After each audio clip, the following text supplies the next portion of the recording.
man. I mean, what did I do today? Went, worked a bit, got some groceries, got some eggs, went, got some bone broth, chicken, steak, some Italian sausage, some bao, some lentil noodles, and I'm about to cook that up tonight. Chef that up.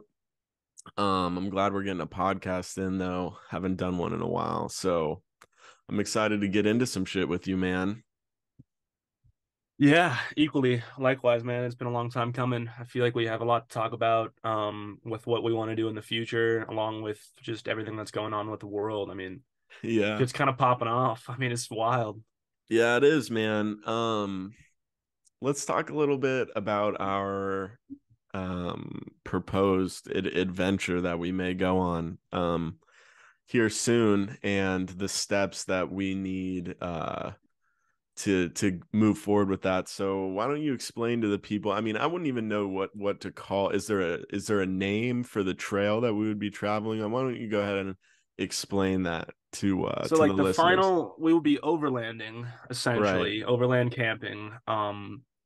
But we would be going down the Baja. I mean, the Baja 1000. We wouldn't be following that exact trail, but like we could go on a bunch of off-roading areas down there, and that's kind of Mm-hmm. my final goal.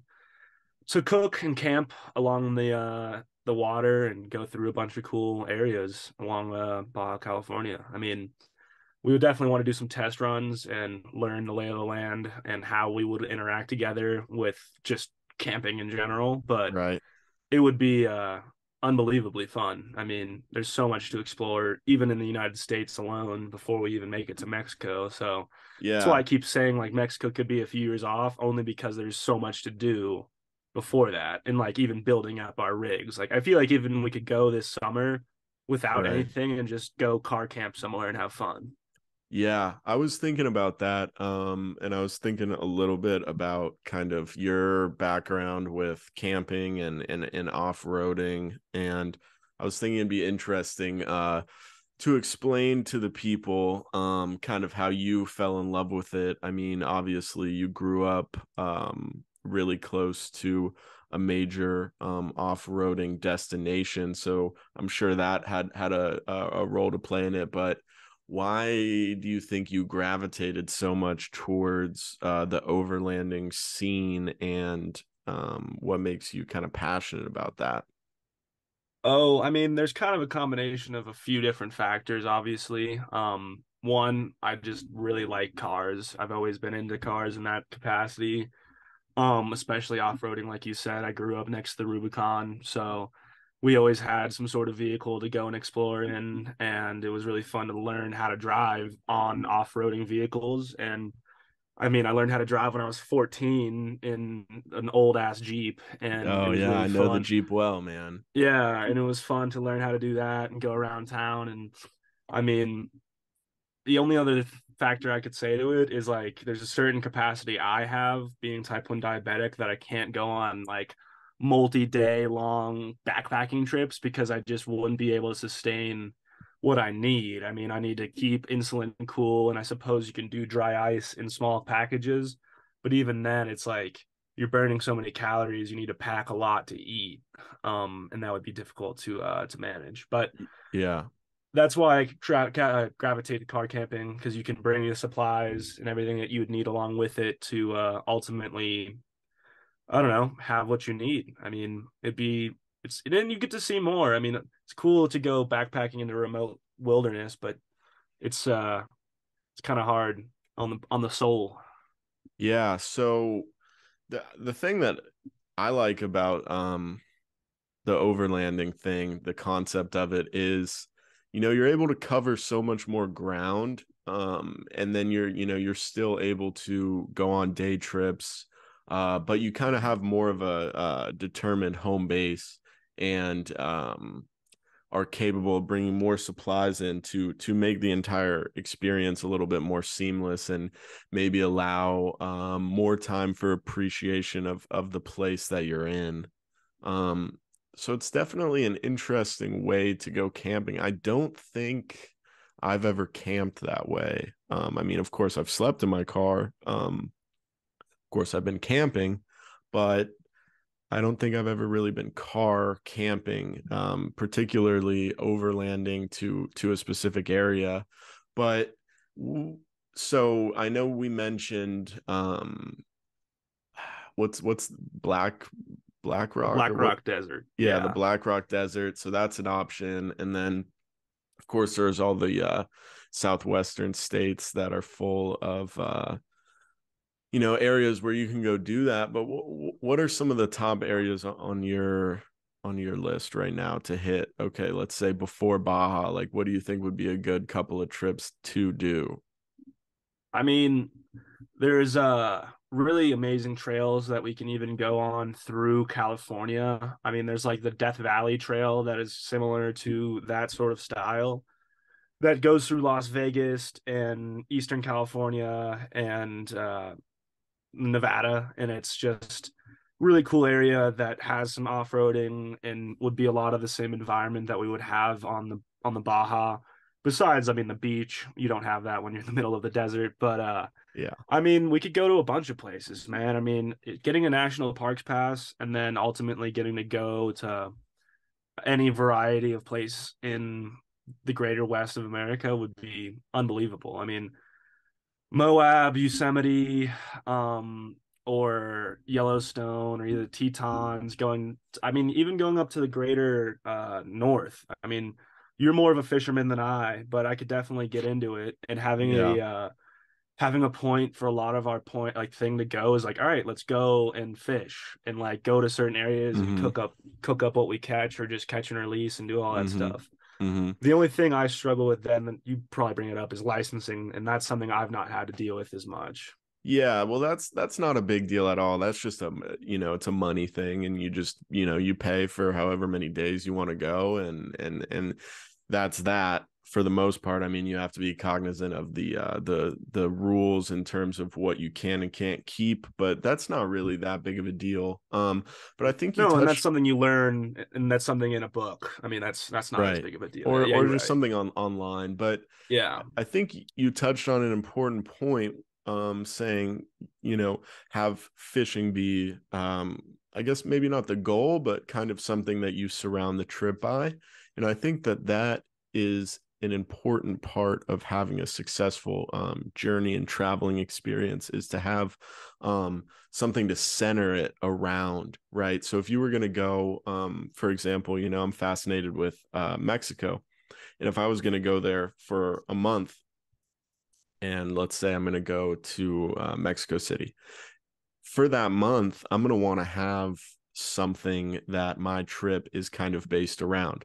So, I mean, for me, it would probably be okay. I'm going to go there and I'm going to take an intensive Spanish language class and have that be, half of my day. And then the other half, I'll do whatever. Or some people will go to Brazil and learn how that to do jujitsu. yeah, that in that capacity, I completely agree that you want to base your something the trip around a third thing or something that you're doing besides driving and Mm-hmm. hanging out. Um, but in what you're saying, like jujitsu or language, seems like more like an immersion trip that you're staying in that Right. Airbnb. Because like if Right. you're doing that, camping is difficult in the sense that like you can't really stay in cities unless you're 100% like stealth. And that's a style of overland and camping people do where like if you park in a parking lot, you look like you're just parked there and no one would be any of the wiser. Mm-hmm. Now, what we're style probably going to do is going to be a rooftop tent, and you're not going to want to pitch a rooftop tent in the middle of Mexico City Of or course not. anywhere. I mean, Of course so not. to a certain point, I do agree. But what I would be thinking, and this is what this YouTuber Mav does, he bases his travels around cooking. So like he'll go to certain areas, and doesn't really matter like location, but he'll just like go to a grocery store before or like pack supplies and stuff depending on where he's gonna be and make a nice like cooking video along with camping. And that's like what's interesting to me is like you can really pretty much build a full kitchen out in your back of your truck or whatever and then Yeah.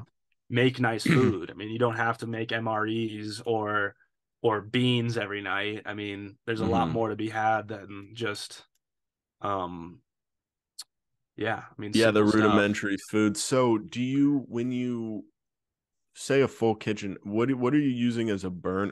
You're not using a jet boil, are you? Or what are you using as No, a burner? so I would envision it's kind of a slide out system out of the back of a car Mm-hmm. that has the Coleman two burner stove that like opens up and then you can attach the propane on and then you can put full size pans on top of. So you would And have that a full propane tank with you. not a five, not the big boy, some like just like the normal camping ones. I mean, it's a normal camping grill. It's just a normal Coleman two burner. But And otherwise, I mean that you'd have a water tank, you'd have um other cooking supplies. I mm-hmm. mean, Mm-hmm. I mean just all the essentials that you would need. But since you're in your car, you're able to actually like use them and cook them and clean them and Yeah. make a permanent spot for them so you could use them accessibly nicely. And then you'd to clean everything, you just use like the non-abrasive, or not abrasive is the wrong word, but Yeah. the wipes pretty much. Yeah, I Instead of got using a you. ton of water, you just wipe down everything that are nice. They're you can non-toxic, I should say. Yeah. Mm-hmm. Mm-hmm. So I mean, yeah, I mean, and we would have a fridge as well, and there's a bunch of stuff that we would need to build onto this rig if we really wanted to do it right. But I mean, we Yeah. could just do cooler with dry ice, and I just have the grill in the back. I mean, we don't really have to build anything right away, and well, as long as we have all the supplies, then we can still do what I'm talking about. But it's more of the luxury is what you can ultimately have. Yeah. Yeah. It's funny because ever since our last conversation about this, I've been thinking about, okay, what if I was gonna build a rig? And I was thinking, okay, yeah, I'd probably get an F-150, put a shell on the back. 100%. So can I? Yeah. I'll send you that YouTuber I meant to before, and when Yeah. we're done with this conversation, or I can even just throw it in the chat of this conversation. It would be funny to have you get into that guy because he has a really 100% built F-150 Really? with all the stuff I'm talking about. Yeah, I mean it's exactly what I'm You trying should to do. send that to me. Yeah, I mean you can even I'll pull it up right now on Yeah, my send it computer. to me. Yeah, I think I mean, like we've said already multiple times in this actual pod, Mexico is probably a couple years away. And I think, taking a couple trips this summer, may inspire me to, want to have my own kind of rig or something, that I can go around and camp in because, me, man, I love the road. I love driving. Uh, I love driving in a way. I love, long-term travel like that. So the idea of being able to, just hop in your car and go anywhere, basically. Thank you for sending that, by the way.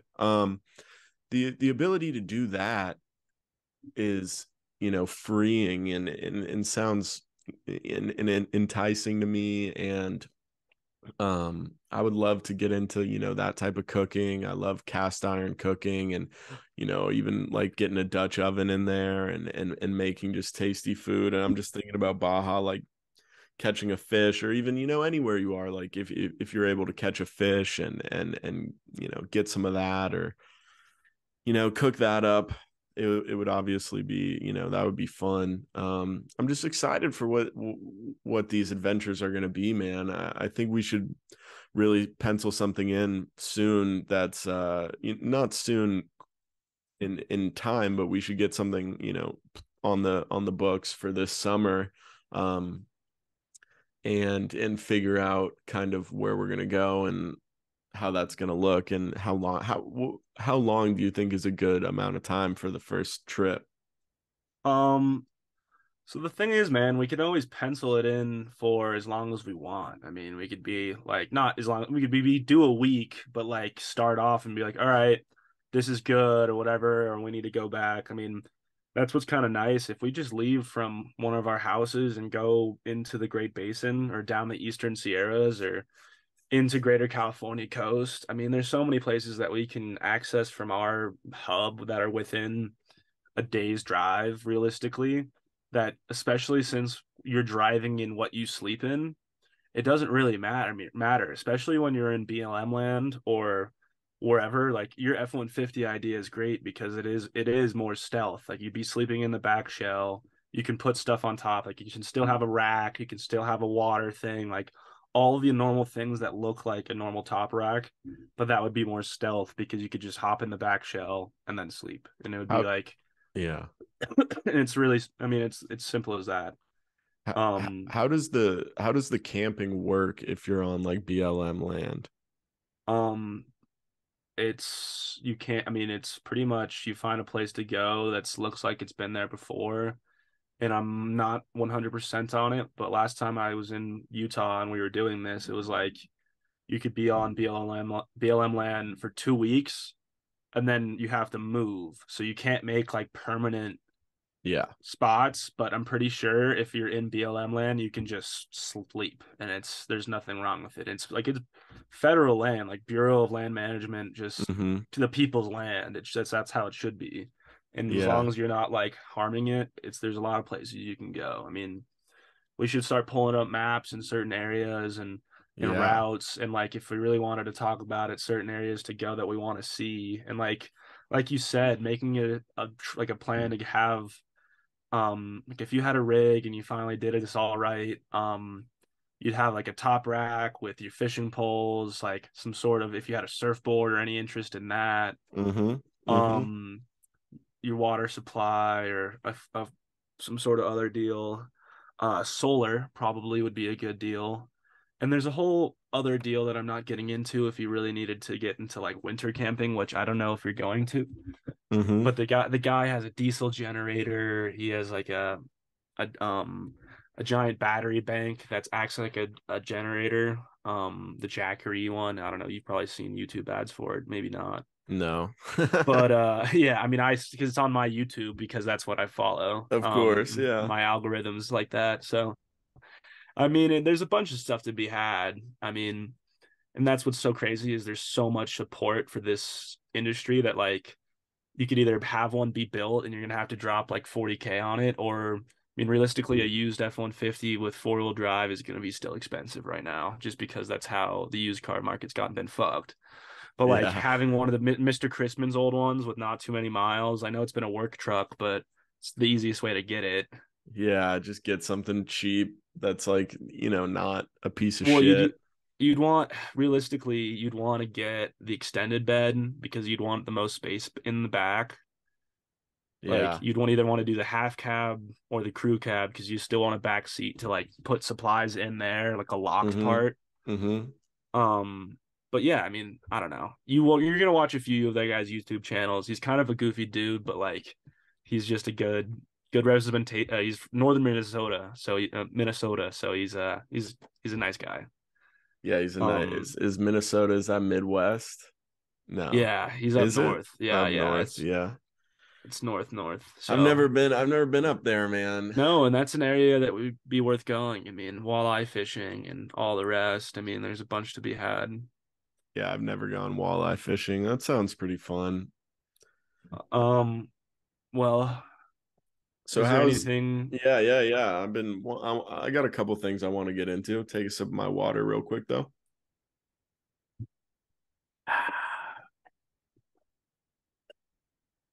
I'm wondering, you know, what your thought process is on kind of marketing now with especially with this chat GPT thing coming in. You got any thoughts on the future of kind of advertising, public relations, marketing with it? Now that content creation is really at our fingertips and it's not that hard to accomplish. I Um, mean, where does it from what go from here, man? I've never used ChatGPT. From what I understand of it, that a lot of times it's more of a facts generation, and like it'll try to develop scripts and copy and Mm-hmm. all that stuff, and like it is successful to a certain point. But I think it's only it's good for the sense of like it can generate things quickly and at quantity, Mm-hmm. but at the same time, the it feels kind of like lifeless right now. I mean, it's definitely going to get there to a certain point, but like I don't know. I haven't played it around with it enough to like know that like, oh, make it sound more like a human. How often is that going to work to where it actually like produces something quality? I mean, Yeah. I think it definitely is going to be able to replace certain jobs where it's like, all right, there's a coding problem. Can you fix this code to make it do this? I think there's that application, but Mm-hmm. Mm-hmm. I don't think it's going to write books. I don't think it's going to create art. I don't think it's going to do a lot of the human emotion things that are like we learned ethos, logos, pathos, and they can only appeal to logic. They can't appeal to character and they can't appeal to emotion because an AI really can only artificially create an emotional like Mm-hmm. response. Mm-hmm. And until like they get to a certain point, I don't really think it's there. I mean, yeah, I mean Yeah. it's in due time, but right now ChatGPT and some of the other ones I've seen aren't there yet. Yeah. Well, they can put language that they associate with certain emotions into their responses. So, for example, if you're saying, okay, write this post about overlanding, and you got to give it the specifics of what you want, right? But then you say you have it write it, right? And then you say um incorporate the emotion of X into this, and then it will change some of the wording. But I think you're right in the sense that it does all sound the same. Like, I've been using it and playing around with it quite a bit, and I feel like when I see it being used on social media, I can tell because it writes kind of in the same style and has almost the same voice. So if you are not editing what it's producing for you, it does come across as very cookie cutter and soulless information. But it does provide that information and it gives you a blueprint. But I think it kind of takes away some of the that mental heavy lifting to where you are almost kind of like using it as too much of a crutch, and it takes away your voice entirely, and you just go with what they're saying, or with what the language model is saying, versus implementing your own voice into the work. And I think really good marketers and copywriters, I think, their words are chosen very carefully, and every word has a purpose, and there's no fat. And if you're really a master of your art, then it's almost like it. I mean, I'm sure the tool is useful in some ways, but you're definitely not going to have it actually create content for you, because that's you're using the words that you're using because you have experience with them working and those formulations working, and you Well, trust. humans. I mean, that's Yeah. you're creating copy for other people to hear, and and the computer is not, and then the computer can collect what has worked in marketing in the past, and Mm-hmm. they can spit out copy, Mm-hmm. but it only is trying from what's already been there. Any innovation in copy has been new, and that's what's so funny is like a lot of what's ChatGPT's gonna develop is either recycled or like you said just kind of cookie cutter because Yeah. it's like I see it in the sense of it can probably do really like write essays really easily in the sense of history or science or Mm-hmm. certain pertaining to politics and stuff like that because those are pretty objective. Mm-hmm. I think in the sense of like objective things or having to like you said, write me a tenant lease with these qualifications and you Mm-hmm. can slowly modify it and those are the things if it's boilerplate stuff Right. and that's what's going to be where I see it as now it's going to be and it definitely what's going to happen is how are you going to be able to leverage AI to yield good results and then edit AI to make it sound good. I mean there's a certain way that you could develop a prompt and then be like, all right, it's 95% of the way there. Let me either change it from now because I have the bones of what I need in like whatever it is, and then just modify it to be your own. I mean, that's kind of where I mean, if it gets you to a certain point and then you take it from there, is where I think it'll happen. So I don't think there's complete elimination of human Mm-hmm. element, but it's going to be just used, like you said, as a crutch, but to what degree? Yeah, it's a good point. I'm sorry, I'm just plugging in my computer real quick. It's a good point because I think what you said about the newness thing, like it I mean, technically, right? It's incapable of producing anything new or It doesn't have access to the technically internet. original, right? Yeah. Because any information that it's accessing has already been written down. So it's not really able to like draw conclusions from that and create something unique. It's No, only able to regurgitate what it's been trained on. it hasn't created an insight. I mean, unless Exactly.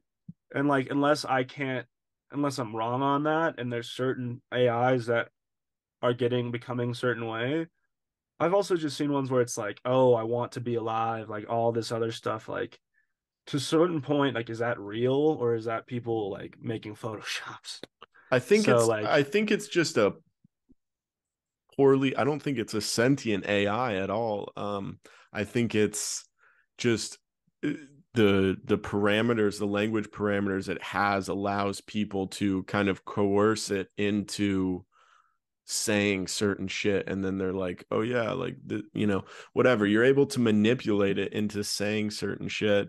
well, And and it's only limited to whatever code it was originally written in. I mean, exactly. it can't develop anymore. Like there's certain parameters that are built in that like the AI in itself can't keep writing more code under itself. I mean, unless that's not true, unless that's going to be developed at some point where it can fix its own problems and we have an Ultron Yeah. situation on our hands. But Yeah, I think that that maybe that exists, but I mean, I don't think that's Chat GPT. that's machine learning, and we haven't developed machine learning yet, and that's the whole idea. So till we have quantum computing, and quantum computing will be I mean, that's going to be a completely different deal, and I don't even know. Like, I don't Yeah. even want to talk about that because it's out of my range at this point. Even the Chat GDP was Yeah, yeah, like yeah, yeah. just on the cusp of what I have learned Yeah. about it and like have experienced in my own understanding.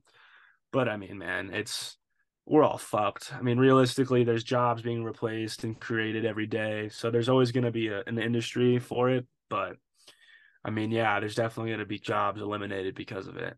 Yeah, I'm just wondering, as a marketer, what innovation can be made in today's day and age? Because of course socials was a huge thing, and the continuous scroll with TikTok and Instagram reels and YouTube shorts, and Twitter has a short form content now as well. um, that was, I feel like, a pretty big change and shift in marketing, and people got their short form content on point now.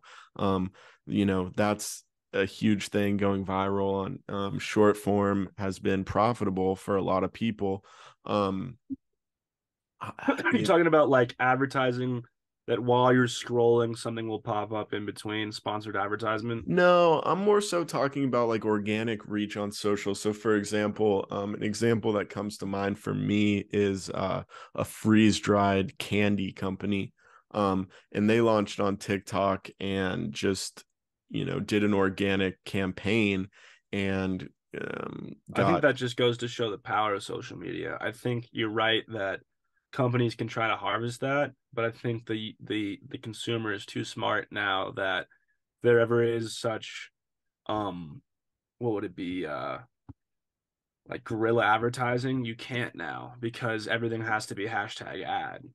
And like the only way those smaller companies, like startups, like the candy company you're talking about, are able to get mm-hmm, away with that is they're just like making videos about their products continuously, and that's exactly, their channel.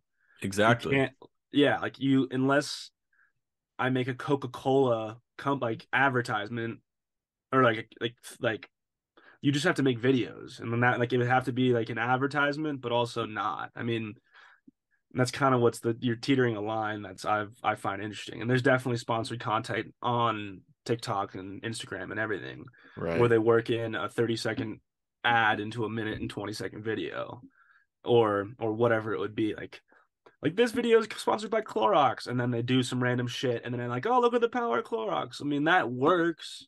Right. Don't get me wrong, like it's a way to incorporate natural buzz on social media is like good, especially when it's organic in the sense that you post something or do something and then the conversation starts after that. And the Mm-hmm. whole idea is the conversation that people are getting to have being had on these platforms. And Yeah.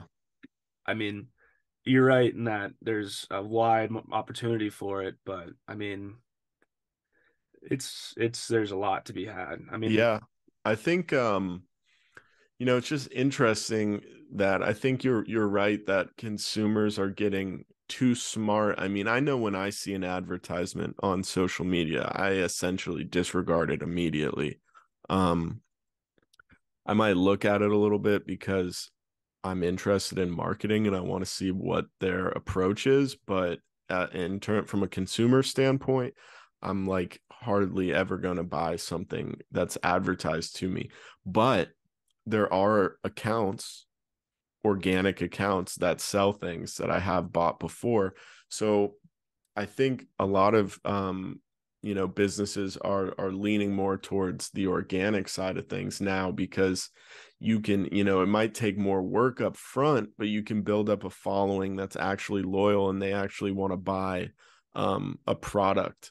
Like if you think about the overlanding guy, he makes all those videos, right? But then he is probably you also have to, able to sell yes. products or at least have sponsors. So yes, exactly. And that's what they build a reputation on, and they use the product.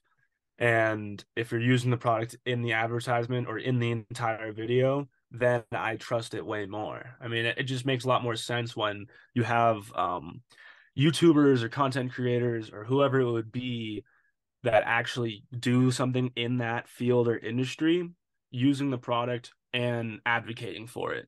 And that is where like I like, appeal to logic and appeal to character. And that's where I really lean into it. Um, One thing I wanted to touch on, in especially along the social media realm, is kind of a behavioral change I've probably noticed just in this conversation of me on social media. Like I don't 100% of the time consciously scroll a certain way, but definitely when it comes to the group chat now, there's certain things I will and will not click on because I don't want it to change my algorithm too severely. And we've all talked about it within our own group chats about how certain things we've sent have started polluting into our algorithm just because that's how it is. Yeah. Have you noticed that at all? I mean, a lot of times I'll be scrolling and then check at the bottom not every time, but a lot of the times to see if it's like, oh, paid promotion or sponsored ad or whatever it would be, even on people I follow, just because it's like, oh, I don't want to watch a 30-second ad for something I mean, you know what I mean. Yeah, I mean my algorithm's a mess, man. It's a lot of like cooking and some Christian shit. See, I, yeah, yeah. it's honestly a lot of shit like that I find. I don't know. It's just things that are appealing or unappealing to me enough to watch it for that, full 30 seconds or whatever it might be. And Yeah.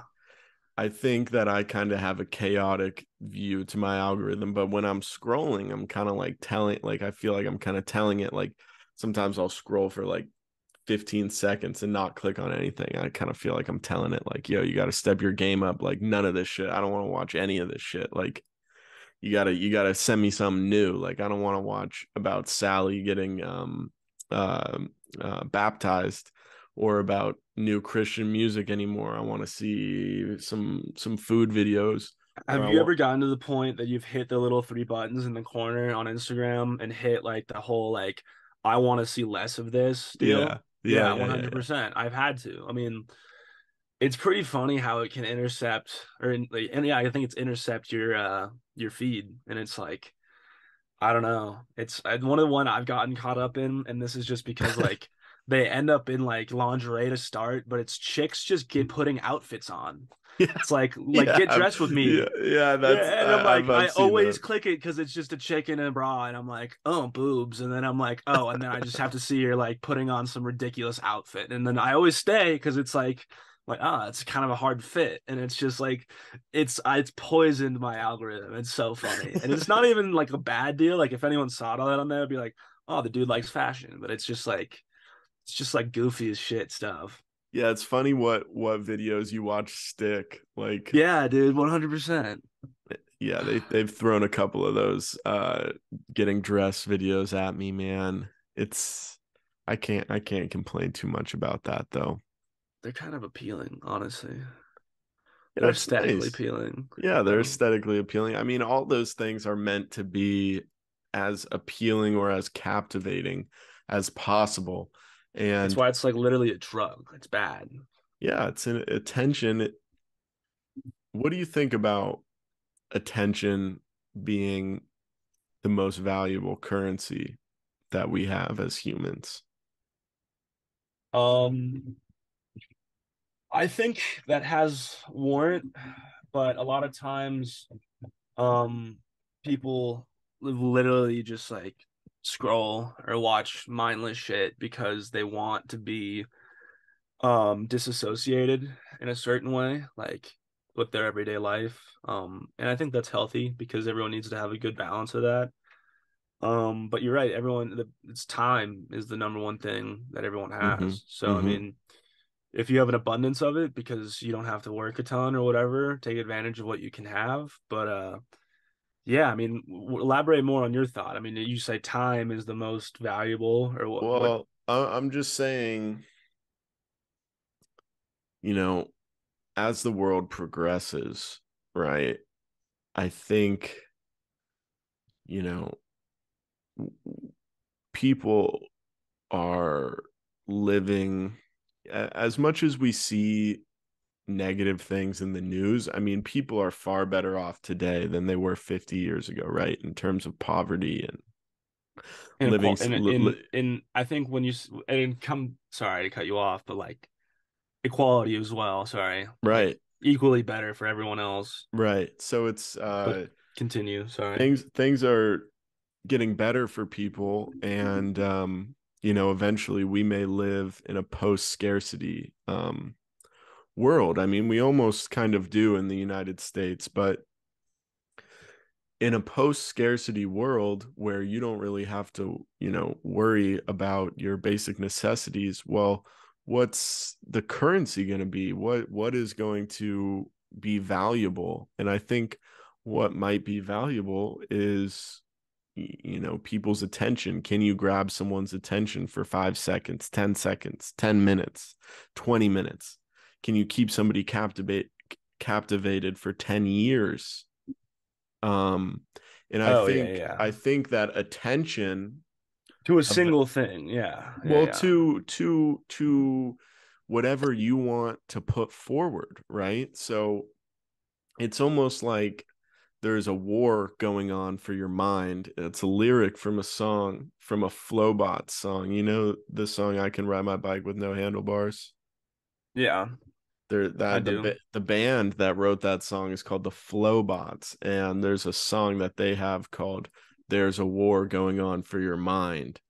And I think they were ahead of their time, man, because whenever am on social media, that's kind of how I feel. Is I feel like there's a war going on for my mind. And I guess the most apparent place that is in politics, right? Is you just see so much rhetoric from either side, and it's almost like they're competing for your mind, for your attention. And I think we go even further in the direction of people's attention being super valuable in that way. Yeah. I agree. I mean, I don't think I would place such a high degree on like vying for attention in I mean, I guess that's kind of how people have to work now, and like you got to do shock value things to grab attention for certain deals. But I think there's been a pendulum swing in this sense, and the reason for me is I mean, I think quality is what I look to for in what I pay attention to, and it doesn't really necessarily have to be like overly produced or whatever it would Mm-hmm. be, but it's Mm-hmm. just like something that someone actually cares about. And I don't know. I mean, can you give an example directly of like competing things that would vie for attention in a way? I mean, obviously you're right that there's just Yeah. such a saturation that everyone's trying to get a voice in like a kind of a echo chamber, not an echo chamber, but like a crowd, a voice in a crowd. Well, So here's an example that's not political, right? So there could be within um the internet and social media, there's different kind of niches that people go into. And when you're scrolling, there's almost a war for you to join whatever specific niches, right? So the video game people are trying to make the most appealing content for your attention and get you to become a video game person. And in return, you're gonna buy a PS5 or a PC, and you're gonna get a Steam account. You're gonna buy all these games, and then there's like I workout think I think you just accounts. I think you literally just went about the whole idea in kind of a backwards way. You could have just said like everything is so segmented now that companies need to be hyper fixated on their audience and that they need to understand that they're not going to break into a 100% market share because there is such hyper competition that being able to sustain a high percentage or a sustaining percentage of whatever they need to be a viable company is what they need to do. And that's kind of how it's going to be breaking down to is like fixate on your audience alone Mm-hmm.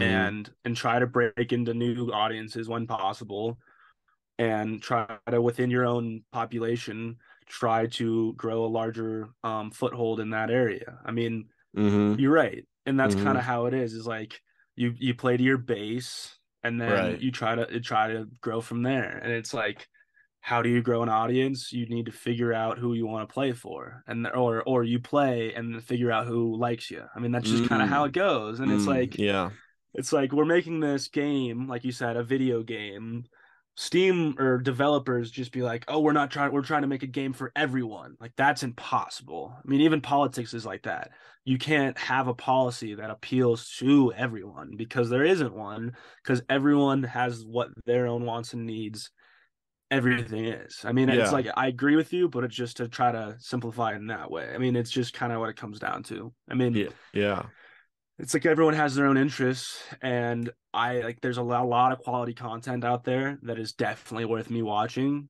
Mm-hmm. Television, for example, that I will never get to because I just don't have the time or it's not in my fucking wheelhouse. Yeah. And it's like, oh yeah, it's good, but I don't want to watch this vampire show because that's just not my cup of tea. I mean, I'm not a 16-year-old girl or whatever, but it's a good show. I mean, there's like Euphoria. I'm probably not gonna watch it, but it might be a good show. I mean, I don't know. It's just kind of goofy in that sense. I Y- mean, I get what you're saying, but I feel like you're trying to be more philosophical with it. Well, yeah, there's just so much. That's a good point. There's so much content out there that I mean, you couldn't, of course, you couldn't watch all of it, and you couldn't even watch everything, like you said, you couldn't even watch everything that maybe you would like. It's No, not even possible. So, yeah, it is interesting how you decide on what to watch. I mean, I know for me, I like what would be the because you were talking about ethos, pathos, logos. Well, pathos would be someone's reputation, right? yeah, character. Yeah. Yes, I think yeah, Pathos is character. Um, so yeah, I think that that's a big part of it for me is like who the person delivering whatever message it is um because I'm gonna be way more likely to trust someone who's like got some sort of credentials or is tied to the situation in a manner that seems reliable or important. Yeah, when someone goes on Rogan, you're gonna listen to them if you know them and you know their reputation, or in the description, they give a good description of what their background was and how they're trusted in that field, and you'll make your judgment from that. I mean, a lot of times, or and whatever it is. I mean, that's just the logical way to go about it. I mean, yeah. Yeah, so let's wrap things up, but I'm thinking let's just talk for 1 minute just because we're already on here. Um, Of course. where where do you think we should go, bro, for our first little trip? First trip, I think we should go Somewhere to, close, probably, right? yeah, somewhere um out of Lake Tahoe, probably. Go Mm-hmm. out the Eastern Sierras south, 395, and we can go in the back door through Yosemite, or go out to a little into Nevada in that sense. There's a whole Yeah. host of places we can go visit. I mean, being by a body of water would be cool. I mean, going out to the ocean would be fun just because it's something that we probably wouldn't have been able to. Um, Either up north or even along the Santa Cruz coast, there's probably opportunities to be had. I mean, there's a ton of Yeah. paid camping opportunities to be had. Yeah. Um, Which I'm down for too. I mean, I I mean, don't mind paying. none of them are that expensive unless you're Right. like having to go and reserve one months in advance, which is unfortunate what happened during COVID, but I think it's gotten better by now. You're not allowed to like reserve so far in advance because things can change and it's not as good. You're so Yeah, man. I mean, there's a whole host of opportunities. We should definitely keep it within like a 5 or 6 hour car drive, only because being able to drive there from like in the morning, get there by noon or 1 o'clock and enjoy the environment and then cook a little dinner, be fun. I mean, there's a lot of places we could go. Yeah. It's probably best to start off small and go from there. And we'll bust that, man.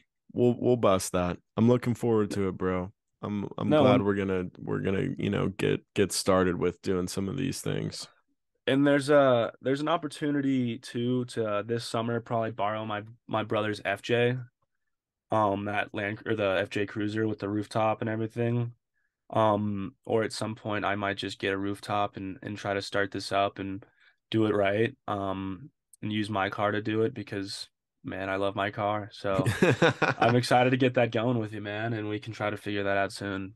All right. And that can kind of be our base for the our discussion going forward. I mean, I'm gonna either start sending you locations, or I want you to come back with you're watching the video of Mav and say how you would want to build a back of a F-150. Yeah, let's once we have a place, let's do a chicken and egg podcast about us really hashing out the details of it. I think that'd be fun, bro. No, we'll stay in touch 100%. I mean, we talk every day, so Yeah. All cool, right. man. Love you, bro. Love love you, bro. Good talking to you, man. See ya.